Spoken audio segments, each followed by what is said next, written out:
की प्रतिमा, ग्रामीणों ने जताई आपत्ति। दिल्ली के केंद्रीय गृह मंत्री अमित शाह ने लाल किले पर जय Hind light and sound show का किया उद्घाटन। उत्तराखंड के जोशीमठ में शुरू हुआ दरार इमारतों के गिराने का काम। CBRI रुड़की की निगरानी में गिराए जा रहे भवन, 600 से ज्यादा भवन और मकानों को खतरनाक श्रेणी में रखा गया।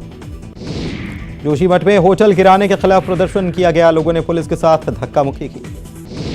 श्रद्धा हत्याकांड के मुख्य आरोपी की न्यायिक हिरासत को एक बार फिर से बढ़ा दिया गया। दिल्ली के साकेत कोर्ट ने आफ्ताब पूनावाला की न्यायिक हिरासत अगले 14 दिनों के लिए बढ़ाई। कोटला सादात मोहल्ले में रहने वाले मोहसिन और समरीन का 4 साल का बच्चा मुआविया नगर पालिका के बोरवेल से सुरक्षित बाहर निकाला गया। बच्चे को बाहर निकालने के बाद अस्पताल में कराया गया भर्ती। देश में बीते कुछ दिनों से विमान कंपनियां चर्चा में हैं। बीते कुछ दिनों से एयर इंडिया को लेकर कई विवाद सामने आ चुके हैं। अब एक बार फिर से ये विमान कंपनी सुर्खियों में है। इस बार एयर इंडिया की फ्लाइट में परोसे गए खाने में कंकर मिलने का मामला सामने आया है। दिल्ली के ASI शंभू दयाल की हत्या का CCTV फुटेज सामने आया, जिसमें देखा जा सकता है कि आरोपी उन पर किस तरह से सरेआम हमला कर रहा है। इस दौरान काफी लोग मौजूद थे, लेकिन किसी ने भी पुलिस वाले को नहीं बचाया। पिछले साल चर्चाओं में बनी रही फिल्म द कश्मीर फाइल्स को लेकर बड़ी खबर सामने आ रही है। इस फिल्म को ऑस्कर 2023 के लिए शॉर्टलिस्ट कर लिया गया। साथ ही Anupam Kher best actor category में शॉर्टलिस्ट हुए हैं। ये भारत से ऑस्कर में सिलेक्ट हुई 5 फिल्मों में से एक है। इंदौर में 17वें प्रवासी भारतीय सम्मेलन का समापन। राष्ट्रपति द्रौपदी मुर्मू ने 27 मेहमानों को किया सम्मानित। कहा, आपके लिए हमारे दिल में है खास जगह। इंदौर में CM शिवराज को दिखा अलग अंदाज। प्रवासी भारतीयों को सुनाई कविता। अंत में कहा, किसी मोड़ पर फिर मुलाकात होगी। इंदौर में प्रवासी भारतीय सम्मेलन के आखिरी दिन केंद्रीय मंत्री धर्मेंद्र प्रधान ने किया संबोधित। भारत के विश्व गुरु होने के दिए कई उदाहरण। कहा, नई एजुकेशन पॉलिसी से भारत बना ग्लोबल पावर।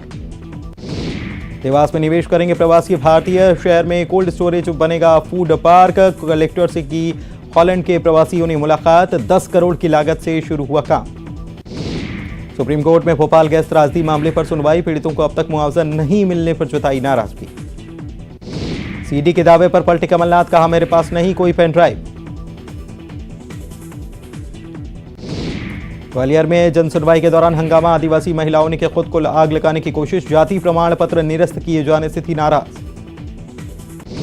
जबलपुर में पूर्व मंत्री राजा पटेरिया की जमानत पर सुनवाई पूरी। हाईकोर्ट ने जमानत अर्जी पर फैसला रखा सुरक्षित। प्रधानमंत्री पर आपत्तिजनक टिप्पणी को लेकर हुई थी गिरफ्तारी। शाहजहांपुर में चाइना डोर के उपयोग को लेकर शाहजहांपुर प्रशासन हुआ सख्त। खरीद बिक्री पर पूरी तरह प्रतिबंध। दुकानों की हो रही चेकिंग। छिंदवाड़ा में शराब से भरा बेकाबू ट्रक पलटा। अंग्रेजी शराब से भरा ट्रक इंदौर से सिवनी की ओर जा रहा था ट्रक। जबलपुर में युवती ने फांसी लगाकर दी जान। नोएडा में निजी कंपनी में करती थी काम। पुलिस मामले की कर रही है जांच।